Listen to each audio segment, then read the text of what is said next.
माझे नाव Shiv Patil, class senior KG, class robotic academy. आज तुमचं रोबोटिक अकॅडमी क्लासमध्ये स्वागत आहे. आज मी एक प्रोजेक्ट बनवला आहे. त्याचं नाव आहे लाईन फॉलो रोबोट.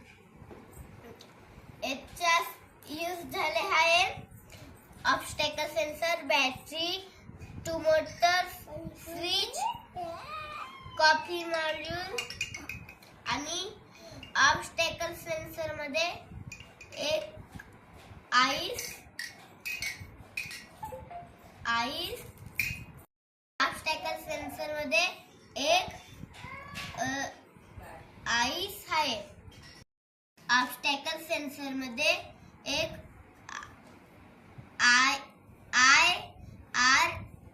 रेस असतात. ते खाली जाता परत वरती येता. त्यामुळे रोबोट एका लाईन मध्ये चालतो. आता मी याला कसं काम करतो हे मी तुम्हाला दाखवतो आहे. जेव्हा आपण हे बटन दाबतो आणि स्विच हे करते स्विचला आणि रोबोट एका लाईन मध्ये चालायला लागून जाईल. Thank you.